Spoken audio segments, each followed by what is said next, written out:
Okay.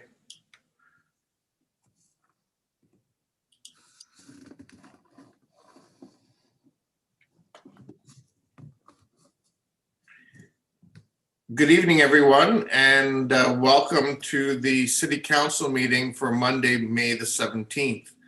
Due to COVID-19 and recommendations by Waterloo Region Public Health to exercise physical distancing, City Hall is open only for select services.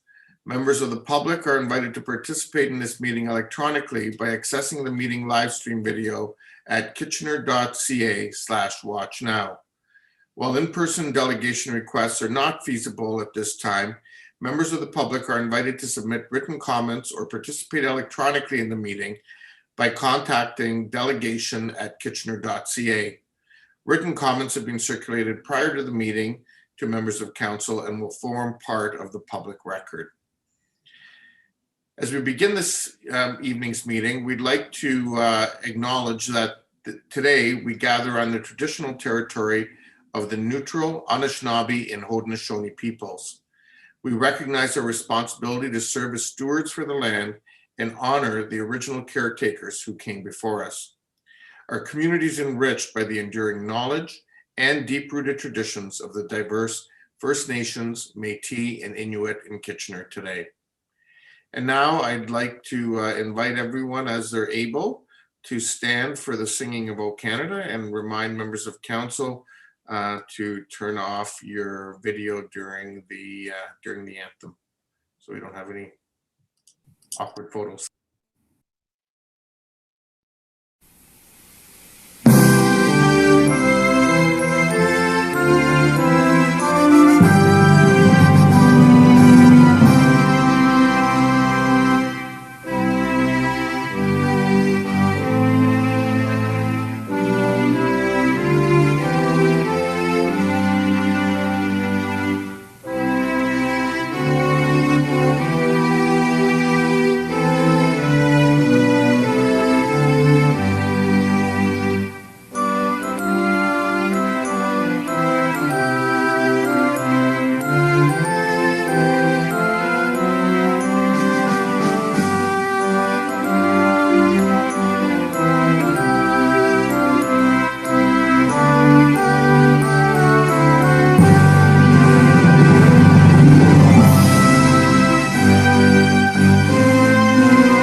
Thank you, everyone. It's been moved by Councillor Johnson that the minutes of the regular meeting held April 26th and the special meetings held April 26th and May 10th as mailed to the mayor and councillors be accepted. All in favor? Opposed? That's carried. Are there any declarations of pecuniary interest? Okay, there being none.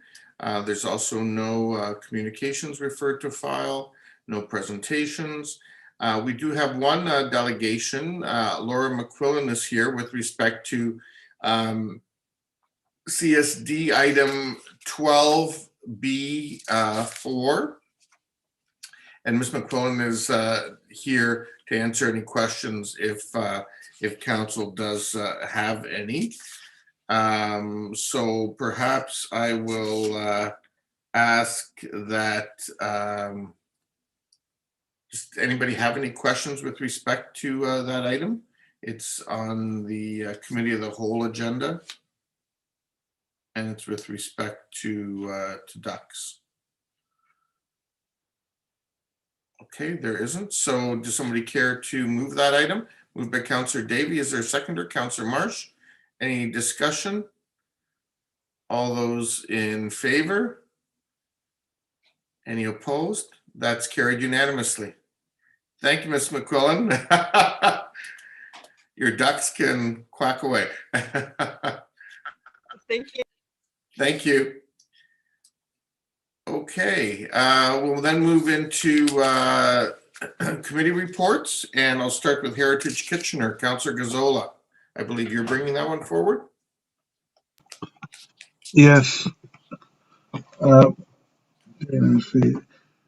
It has been moved by myself and seconded by Councillor Chapman that pursuant to Section 29 of the Ontario Heritage Act, the clerk be directed to publish a notice of intention to designate the property municipally addressed as 518 Bridgeport Road as being of cultural heritage value or interest, as outlined in Development Services Department Report DSD-2021-58.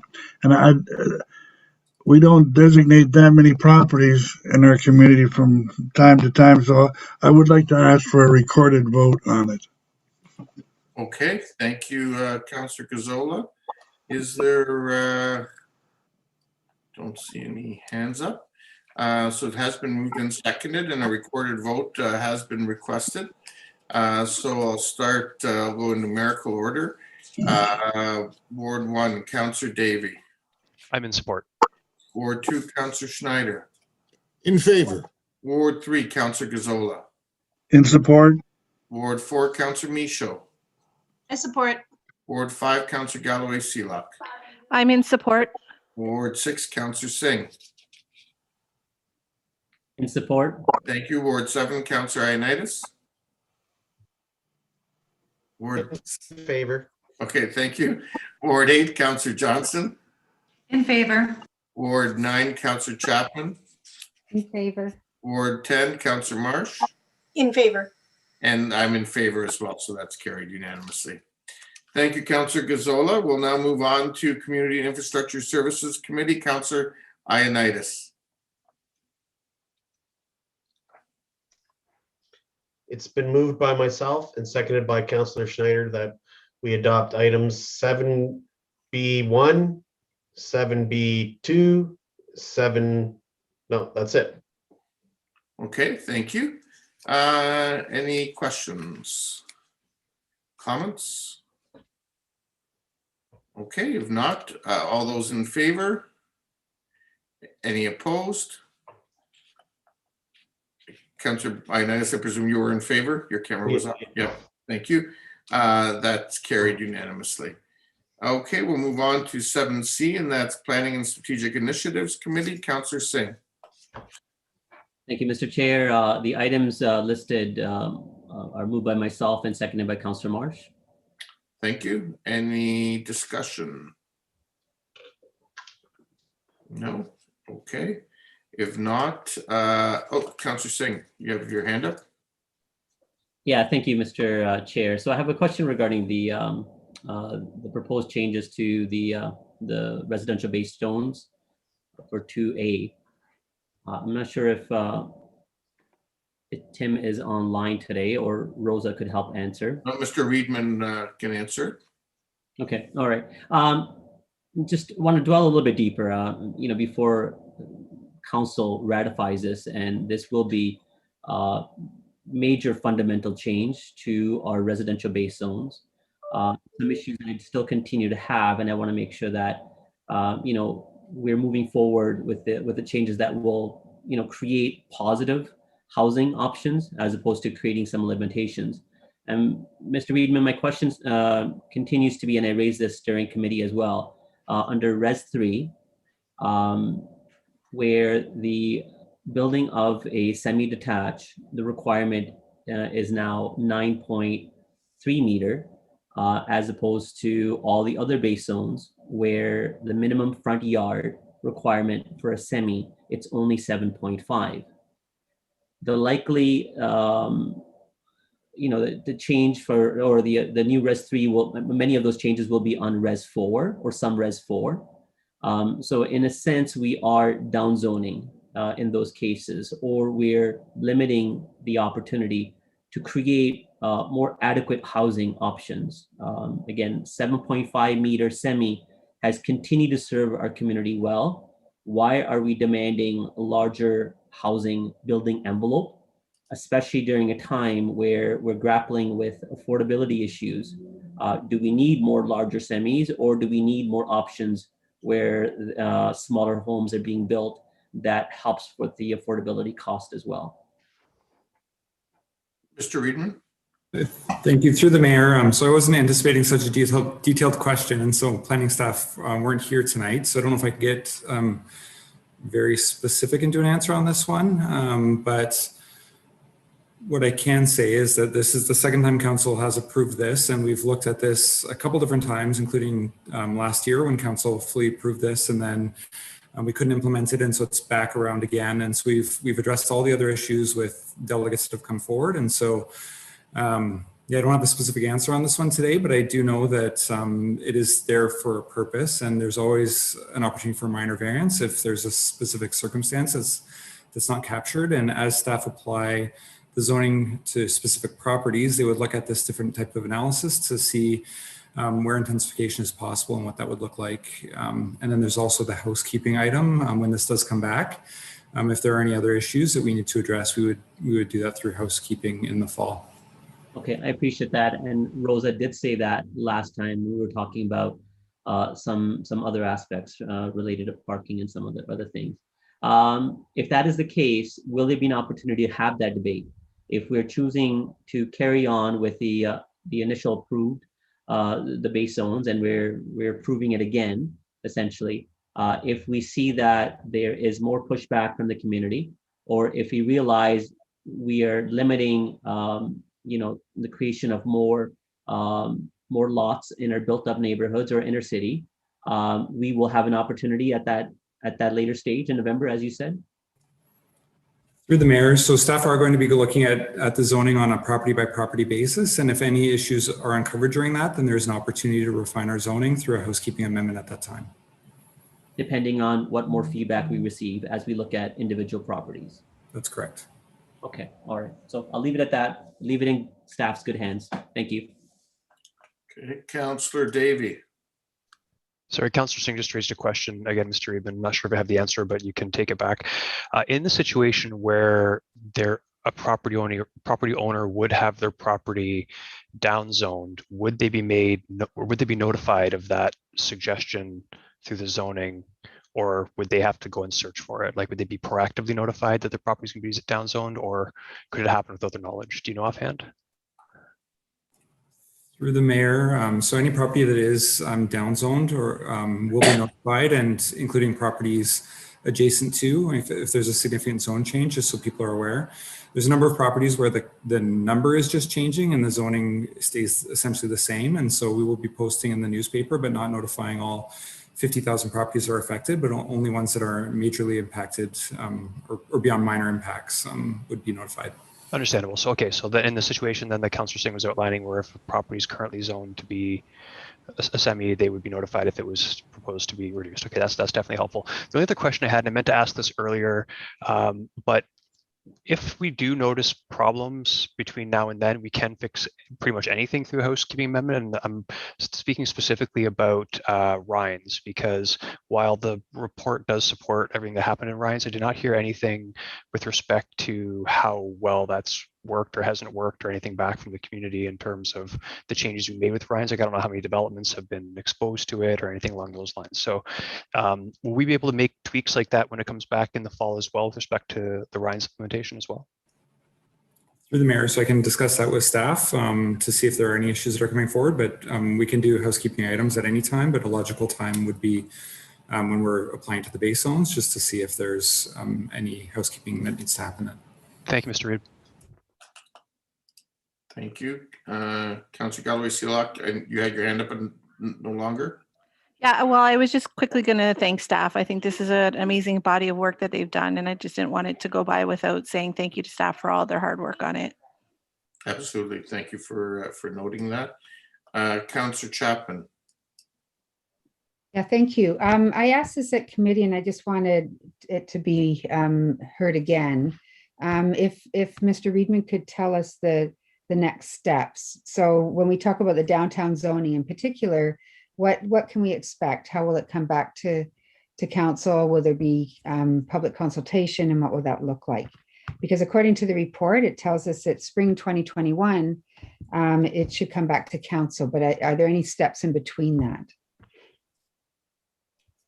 Through the mayor, so the downtown, there's not many residential properties in the downtown. Most of them are mixed use. And so Crosby Stage 2 is dealing with residential properties. And so this is primarily outside of the downtown. And so there is plans for public engagement as we apply the base zones to different properties, as well as the circulation to affected properties. And then it would come back to council for final ratification.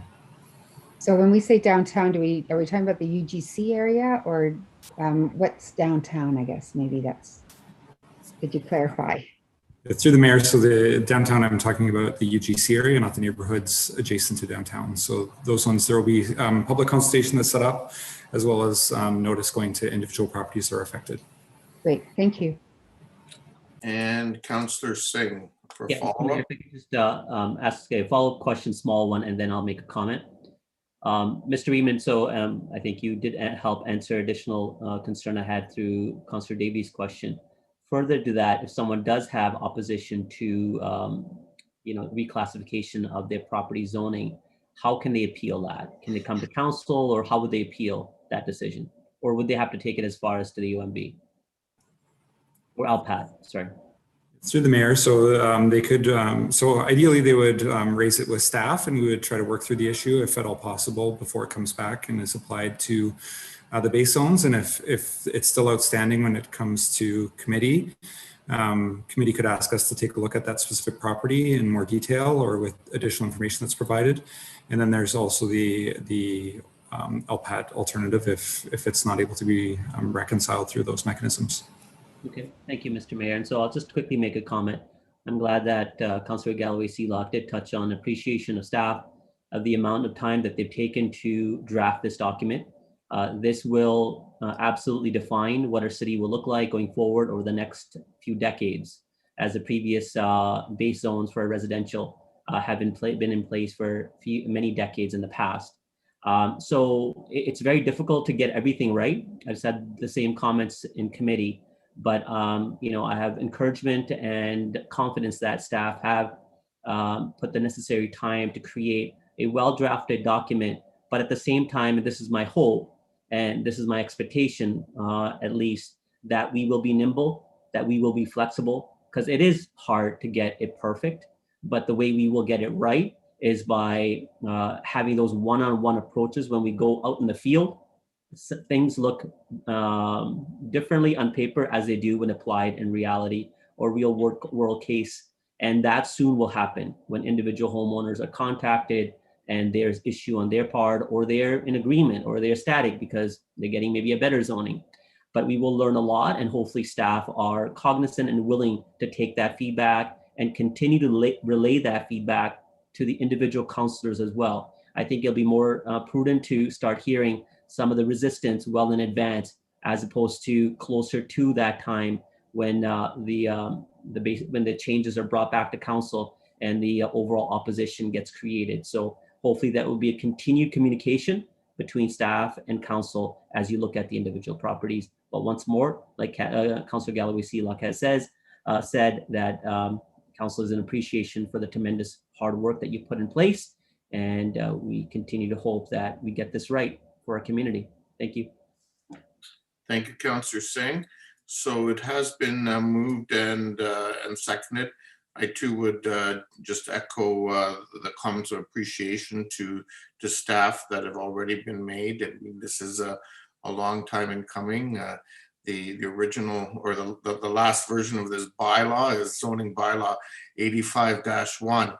And so you do the math on that, and you very quickly realize that it's been a whole lot of years since we passed a new zoning bylaw. So this is tremendous news.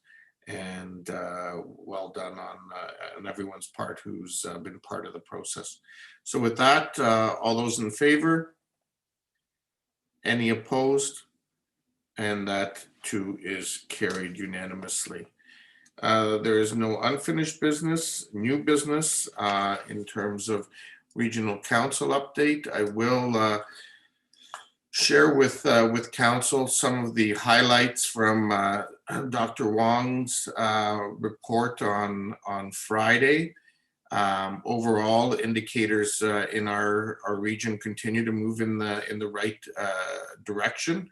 Although at times it does seem like there has been a little bit of stagnation in terms of our overall case rates. As of May the 12th, our weekly incident rate is 75 cases per 100,000 per week, which compares to the Ontario provincial average, which was approximately 115 cases per 100,000 per week. From a percent positivity perspective, our 7-day average as of last Friday was running at 4.6% compared to the provinces at 7.4%. So in many fronts, we certainly were doing better than the provincial average. We continue to have a high number of cases in our local hospitals, both in terms of acute cases, as well as those no longer infectious but remaining in serious condition, as well as those requiring ongoing hospitalization or ICU care. And our ICUs have been getting used as transfer facilities from hospitals elsewhere.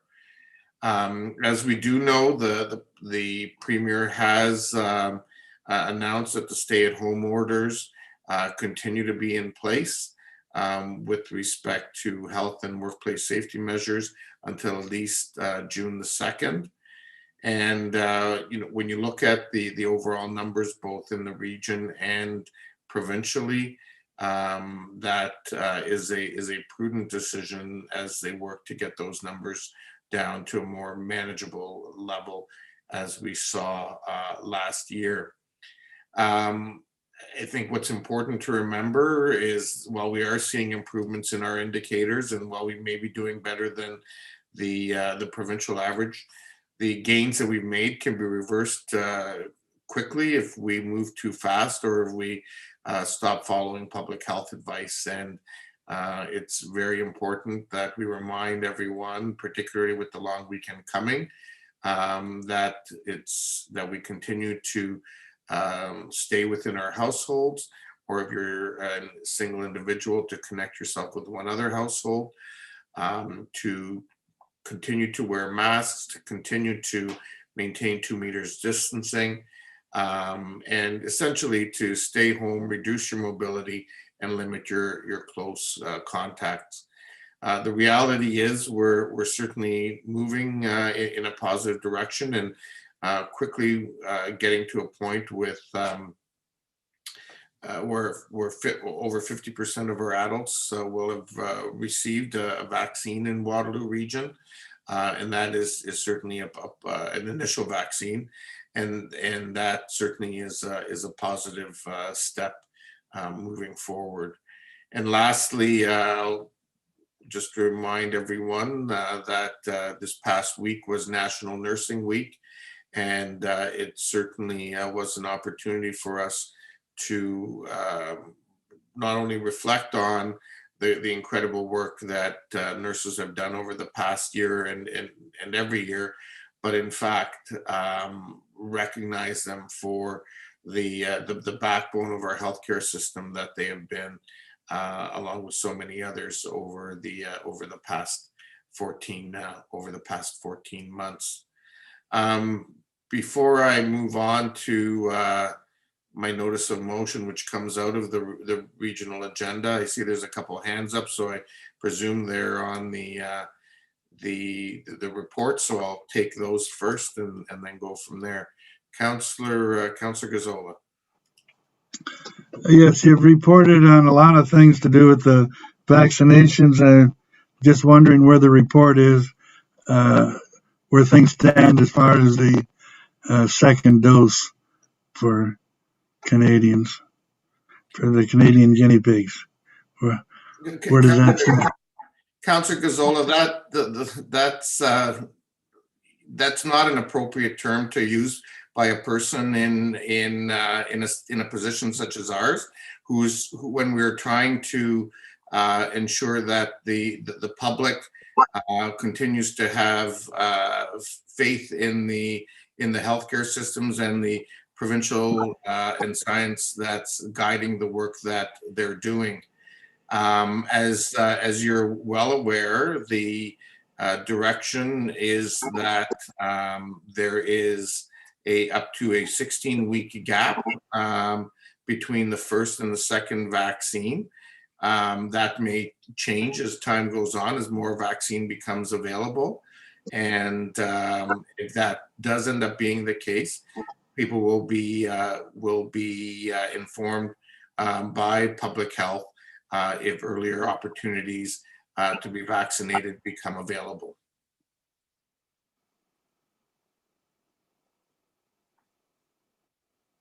Is there any other questions, Councillor Gazzola?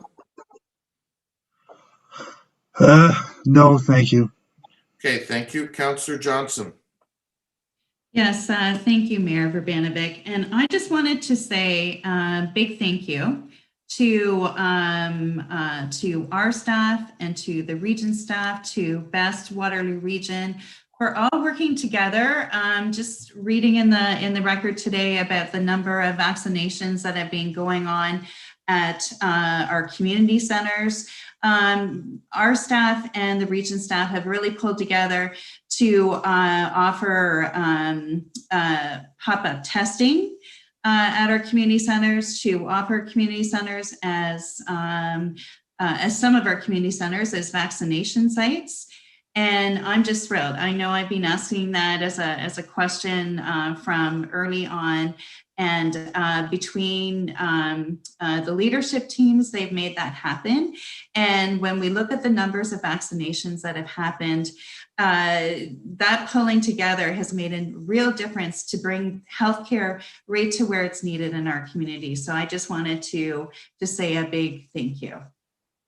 Thanks, Councillor Johnson. I'll certainly pass that on at our next regional public health meeting, as I have in the past. But I do want to give Dr. Wong and all of the teams, because it is also involving many healthcare partners, including the hospitals, including a number of the healthcare clinics and others, as well as working with some of our groups from the Indigenous, Black, and person of colors communities, working with organizations like Sanguine and others, trying to make sure that all in our community are getting vaccinated as quickly as possible as vaccine supplies become available.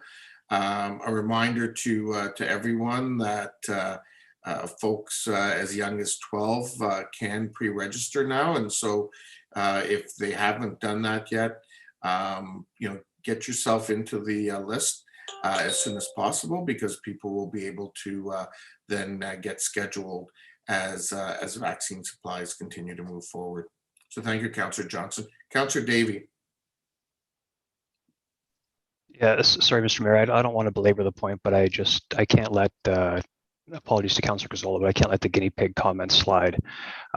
Perhaps like to clarify or retract that specific comment, because comments like that worry me, because Councillor Gazzola, you're a person of power, people trust you. And if one person doesn't get the vaccine because you throw out a term like guinea pig, that's on you, and it's a reflection on us as well. So I would ask you either retract that or clarify your meaning, please. Councillor Gazzola. Your mic's not on, Councillor Gazzola.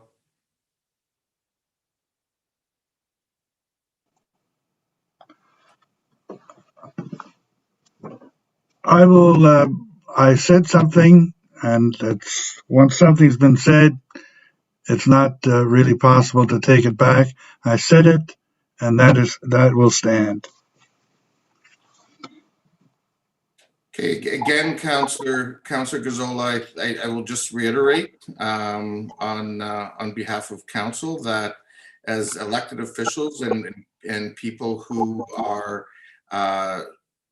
left with the responsibility of educating people and left with the responsibility of implementing the public health recommendations and advice. It's important that we're sharing accurate and informative information to the residents of our community, because as Councillor Davey has indicated, it would be extremely detrimental if people start making bad public health choices that impact many in our community potentially.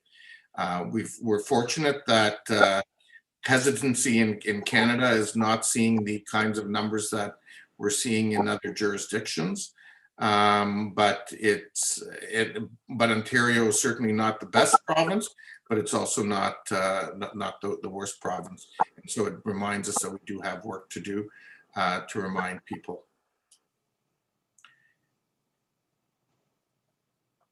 With that, I will move on to the item that's on the agenda, and this comes out of a report on housing supports that came to regional committee last week.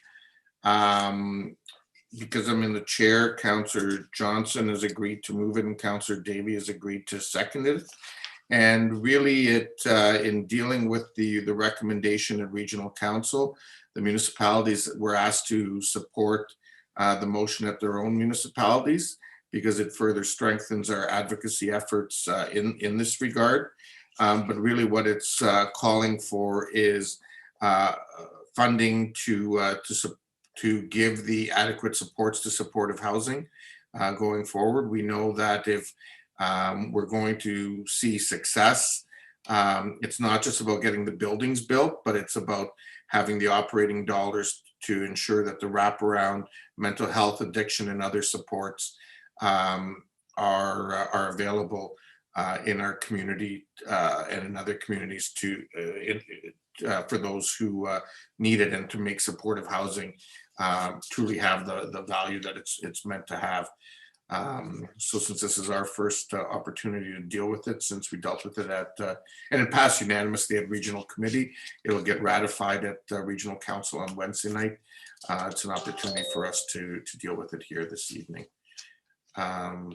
So Councillor Johnson or Davey is the mover and seconder. Do you want to add anything? And Councillor Johnson, go ahead. You have to unmute yourself. Oh, that's embarrassing. And I even have a sign about that. I like that. Maybe we can borrow that one. Anyhow, thank you, Mayor Verbanevik. I think this is terrific. It's as we know, we need more supportive housing, and I think it's terrific to help support Regional Council on putting this forward, and I'm happy to move it. Thank you. Thanks, Councillor Johnson. Councillor Davey. Yeah, thank you. Just quickly, I hate, honestly, starting to hate asking the provincial government and the federal government, for that matter, things over and over and over again, because they have their own financial difficulties and issues. But this one really directly relates to us, and I'm starting to get, a tiny bit frustrated from our lower tier city level, because we have really taken on much more responsibility in this area, and frankly, expending a lot more resources in this area that is really our jurisdiction. And that's great, and I'm proud of it. I think all of council's proud of it. But the reality is these dollars are coming away from things that are within our jurisdiction, things like parks and trails we should be spending money on, in my opinion. So we have to advocate for the people that have the ability to pay for these to actually pay for them, and let, they have to do their job and we have to do our job. So I'm happy to see this before us. Thanks, Councillor Davey. Don't see any more hands up. So all those in favor? Opposed? That is carried unanimously. Any questions and answers? If not, first and second reading of the bylaws, who cares to move them? Somebody, Councillor Galloway Seelock, seconded by Councillor Chapman. Thank you. It's been moved by the two of you that they be given the mover and seconder to introduce the bylaws listed on the agenda and that the same be taken as read a first time and second time and stand referred to committee of the whole. Madam Clerk, are there any additional bylaws this evening? Yes, thank you. Through you, Mr. Mayor, we have one late starter emanating from PSIC item number 2 with respect to Crosby Stage 2A residential base zones. Okay, thank you for that. All those in favor? Opposed? That is carried. It's been moved by Councillor Johnson that council resolve itself into committee of the whole. All in favor? Opposed? That's carried. Councillor Johnson, over to you. Thank you, Mayor Verbanovic. Is there a mover for second readings of the bylaws?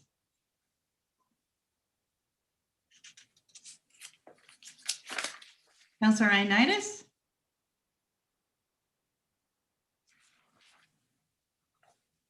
Are there questions or comments from members of council?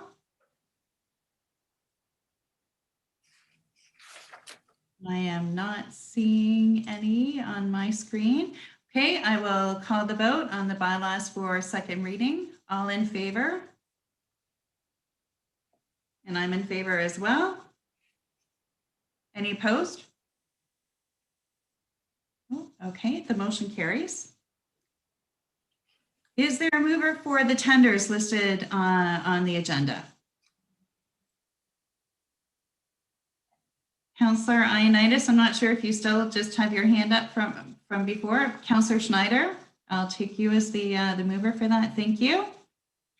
Are there any questions? Councillor Gazzola, do you have a question? Yes, I wonder if staff could just give a little more detail on the cost of the washroom renovation. The cost is over $1 million. I wonder if staff could just outline a little more as to what's involved. Sure. So through the chair to Councillor Gazzola, the costs are really related to structural repairs to the heritage, the previous heritage home, and repurposing the structure for washroom and change room use. The repurposing includes things like universal washrooms and change facilities. And then the structural restoration includes masonry, roofing, windows, and securing the structure. When it's completed, are we left with anything more than a washroom? Washroom facilities?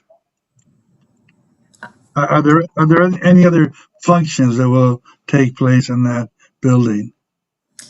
So through the chair, it'll be a washroom and change room facility for the outdoor splash pad and the outdoor sports fields area. Yeah, thank you.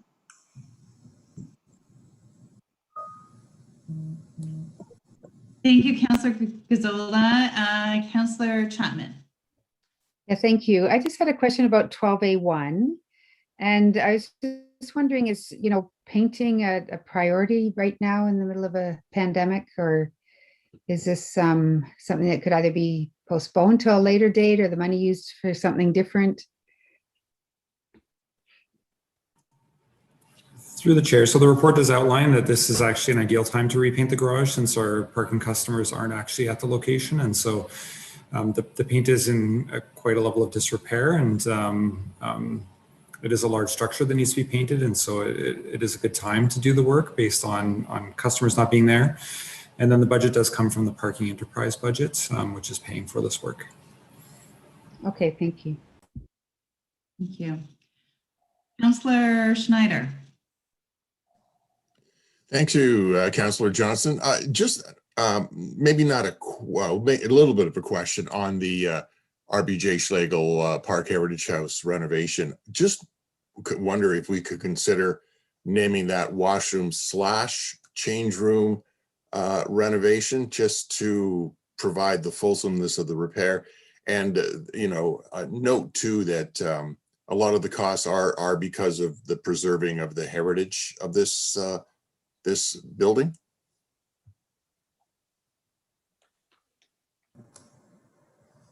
So through the chair, we can certainly look at how we're communicating the Heritage Home restoration and the washroom and change room facility. The tender name itself has already been out and closed, but certainly as we look at signage around the site, we can look to make sure that the full scope of works are understood. And Councillor Schneider, you're quite right. Much of the cost is related to the renovation and restoration work associated with the heritage nature of the home.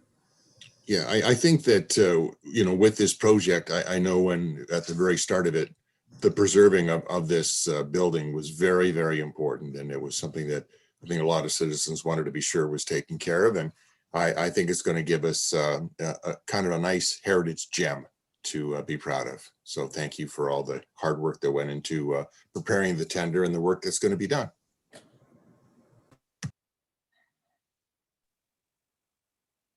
Okay, that looks like all the questions from council. Any comments? All right, I think we will move to the vote then. All those in favor? Opposed? And that is carried. Right. Is there a mover for report number? And maybe the clerk can help me with this here. Do we just say for report number 12 listed on the agenda? Through you, Madam Chair, no, you would say 12B1. Okay. Is there a mover for report number 12B1 listed on the agenda?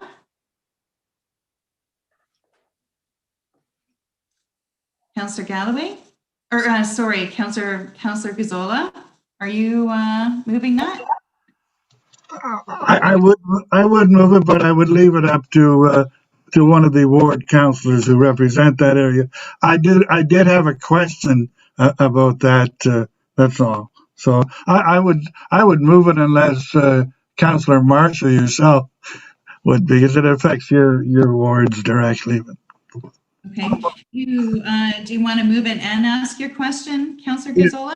Yes, I'll move it. And my question, I looked at the statements and I just want to verify that I'm reading them correctly, that in both cases, it appears to me that the amounts being levied in those business areas are exactly the same as the previous year. And I would suspect that in both cases, the assessment grew a little bit, at least a little bit, so that the levy on the businesses is a little bit better than it was the previous year. Am I correct in what I'm reading? So through the chair, it's correct that the levy amounts that are included in the budget is what's been proposed in terms of the amount that the city would levy in terms of property taxes. In terms of assessment, assessment has been basically paused, obviously, as a result of the pandemic. So there hasn't been any changes or updates to assessment, which was planned in the past couple of years, but there could certainly be changes depending on particular properties that are included in the BIA group. I wouldn't have that information to be able to determine what those changes would be, obviously, but it could affect in terms of what that amount might be for them. Yeah, that's not necessary. I just wanted to, I did want to compliment both business areas for coming in with the levy that was the same as the year before, and they've done a tremendous amount of work, and the businesses do need all the help they can get. And it was nice to see the levy remain constant. I was hoping we would do that with all our taxpayers. So but that wasn't possible. So I just wanted to compliment the two organizations. Hey, thank you, Councillor Gazzola. Let's see, any other questions on there? All those in favor of report 12B1? Opposed? And that is carried. Okay. And do we have a mover for report 12B2? Councillor Gazzola, yes, you have your hand up. Do you have, did you want to move that? And do you have a question? Yeah, I'd be pleased to move the report. It's good news for everybody. I wanted staff to just take 1 minute or two to just expand a little bit on it. It's the financial reports for Kitchener Power Corporation, which is the major owner of Kitchener Wilmot Hydro, and it's a real asset to this community. And I just wanted the staff, if they could just tell us what kind of a year the Kitchener Power Corporation had, what the quick review of the value of that asset that we all own, and also just a word as to the dividends and payments we received from that corporation that ended up easing our property tax burden. So I just wondered if staff could take, one quick moment to give that information to the public. So through the chair, this is an annual requirement that we have in terms of providing the financial statements to council, who the city is a majority shareholder of, and it certainly continues to be a good investment for the city. Part of the ability of owning a utility like KW Hydro is that we do receive dividends that every year based on their net income. For this year, the total dividend that we'll be receiving is a little over $4 million. And that's in line with what we typically see year over year. And so that does go to reserves for the city and helps fund our capital programs and other initiatives that we move forward with as a city. And so it certainly is a strong investment for us and something that we have a great partnership with in terms of KW Hydro. They weren't able to attend tonight to answer any questions related to the statements. They had a prior engagement, and so that's why they're not here. They typically would come and provide some information.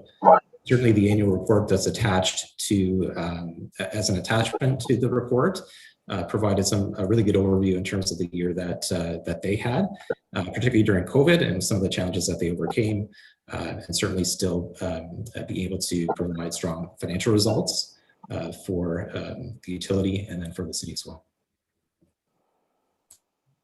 Thank you, Mr. Dunn. Thank you. Thank you. And if I could just add to that, I'm sorry? Go ahead.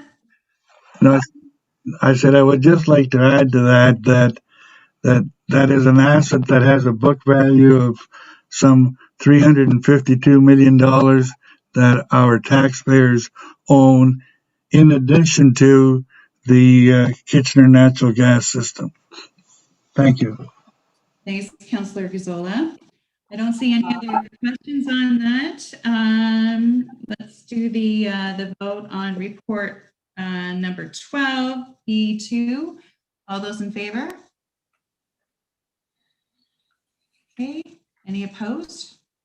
Looks like that carries. Thank you. Okay. Next, do I have a mover for report number 12B3? Thank you. Thank you, Councillor Marsh. Any questions?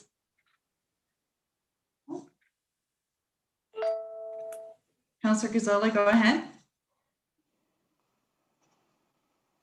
Yeah, I had a number of questions that most of them were answered. I would like to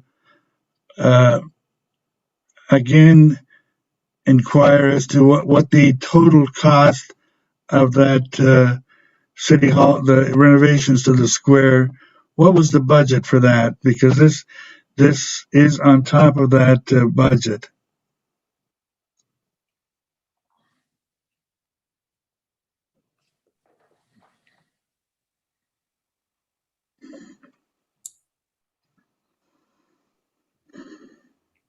And so through the chair, the total budget for City Hall Outdoor Spaces project was 14 million. That was outlined in reports that have been brought back to council over the past few years. In terms of this work, it is completely separate from that project. And so these are other requirements that are needed. It just so happens that it is being combined with the project to take advantage of efficiencies and cost savings to be able to complete the work at this time versus later down the road. The project is being funded from federal gas tax funds. Have we received an extra amount of federal gas tax funds this year? So through the chair, we are expecting a doubling of the federal gas tax funds for this year. It hasn't been confirmed yet. It was going through readings in terms of a bill that was proposed by the federal government. And so once that is approved, the expectation would be we would receive a doubling of our annual allocation, but we're waiting for final approval before we can say that for sure. But certainly looks like it will be funding that will be coming our way. Okay, can I ask if we did not have those extra funds, would staff still be recommending this work to be done? So through the chair, as outlined in the report, the federal gas tax reserve currently has a balance of $1.2 million, which is sufficient to cover the costs of the protective barriers.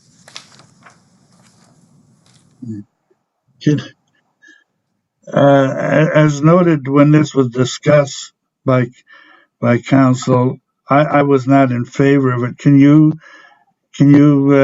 is there anything you can bring forward as to why we're doing this at this time? And what are the overwhelming benefits of doing this at this time? So the city wants to ensure the provision of safe spaces for the public. And we know that based on recent events across major cities and indeed in the region, we are seeing the need for protective bollards to support and protect public facilities. And so this is not unlike other municipalities in terms of looking towards what risk mitigation measures to ensure a safe space for the public to gather. And as you know, we have a wonderful space in City Hall with Carl Zare Square for members of the public to gather, to play, and to come together as a community. And so we want to make sure that that continues to be a safe space.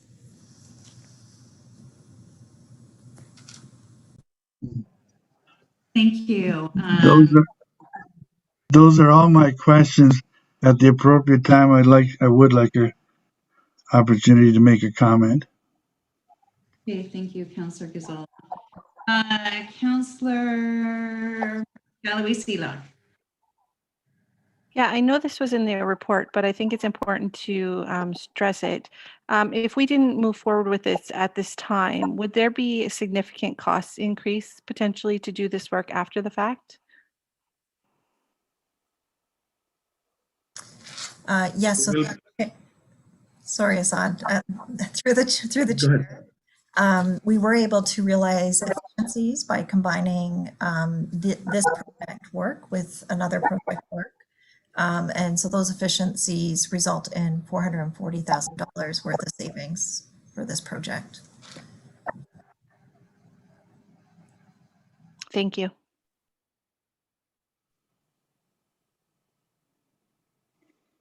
Okay, I didn't see any other questions. Councillor Gazzola, you can come back for comments. Yes, thank you. I will not support this particular action at this time. We revel in the fact that I think the figure is by doing this at this time, we saved $440,000 apparently on what it would cost if we weren't doing it as part of this contract. I would like to go the full length and save at this time, the whole $807,000. I really think it's something I don't know, premature at this time. Really, I'm really not sure where we're going down the road with this sort of thing. I mean, if we start to have to put bollards up wherever a group of citizens are going to gather, the expense is going to be astronomical. So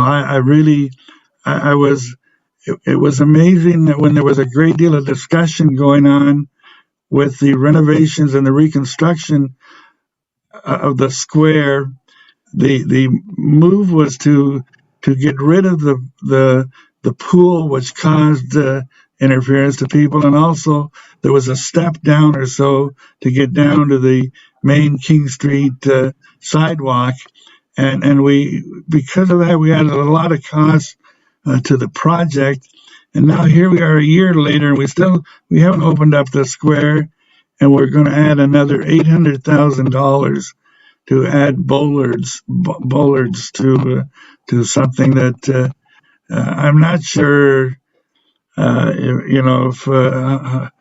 if that's really something that would be nice to have or really necessary to have at this time. And because of that, I won't be supporting the proposal, and I would ask for a recorded vote. Thank you. All right, thank you, Councillor Gazzola. And we will now do a recorded vote. Okay, sorry, I gotta go on to a different so I can see everybody. I apologize. Here we go.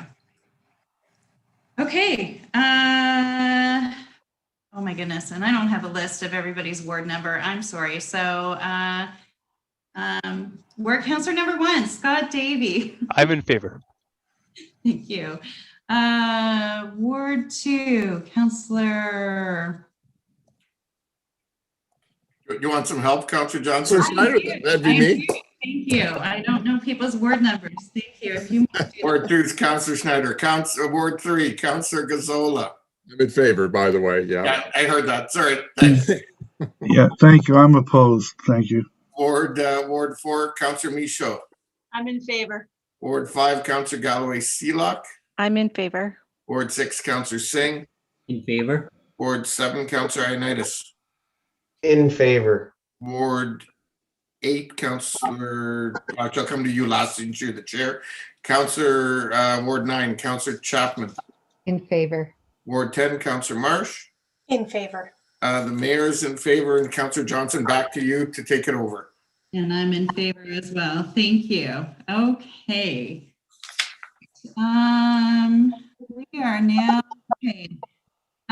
Do I have a mover for report number 12, B5?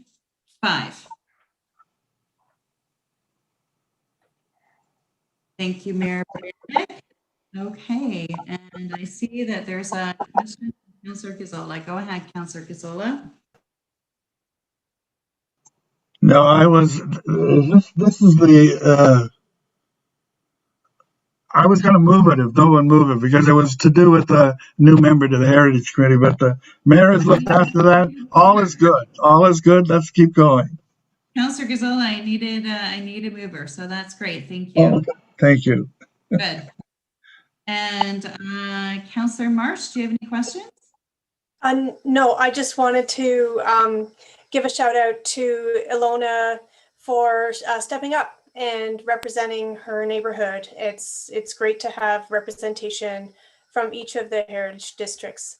So I want to just applaud her for, as well as all the other volunteers for volunteering. Thanks.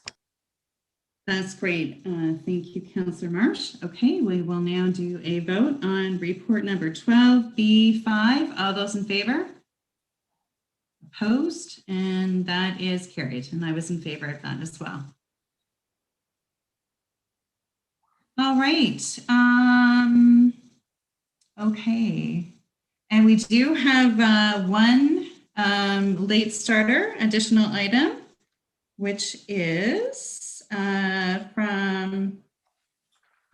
from the PSIC meeting, stage 2 residential zones. Sorry, Madam Chair. No, it's a late starter that's coming out of the caucus meeting this afternoon. Excuse me. Okay. Either Diana or Helen will put it up on the screen for everyone's consideration. Thank you. No problem.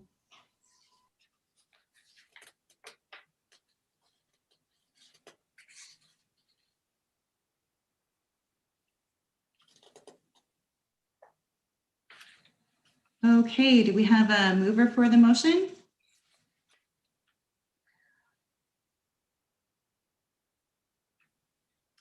Councillor Schneider, thank you. And do we need a seconder for that? I'm sorry. I have to go back to another screen here. You do not.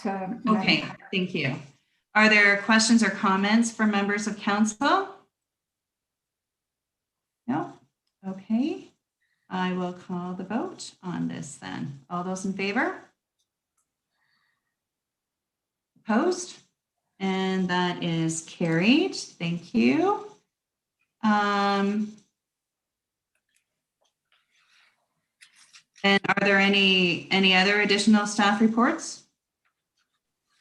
There are none, Madam Chair. Okay. Then, thank you. I move that the committee rise and report. Thank you. All in favor? And that is carried. Thank you. Sorry, I have to keep switching back and forth between screens. I apologize, everyone. Okay, it's being moved by myself and seconded by Councillor Michaud that the proceedings and the recorded pecuniary interests and conflicts taken in the meeting of the committee of the whole held this date as attached hereto and forming part of these minutes be, and the same are hereby adopted and confirmed. All in favor? Opposed? That's carried. I think the script's missing the approval of the third reading of the bylaws. So somebody want to move that? Moved by Councillor Galloway Seelock, seconded by Councillor Ioannidis. All those in favor? Opposed? That's carried. And just before we adjourn, just want to remind everyone as we go into the long weekend and with the nice weather ahead of us, it is important for everyone's physical and mental well-being to get outside and enjoy the nice weather despite the stay-at-home orders. But if you are going out, please do so in a safe way, maintaining physical distancing, wearing a mask. And if you are visiting our parks, if a particular park or playground is busy at a particular point in time, you may want to consider coming back later or visiting another park elsewhere in the city. There's also lots of great opportunities, including the Downtown Art Walk to check out this coming weekend. With lots of great art throughout the downtown, as well as our new 15 walks around 5-kilometer walks around all of our community centers. And the goal is to see lots of folks hit all 75 kilometers over the next month. So I encourage people to do that as well.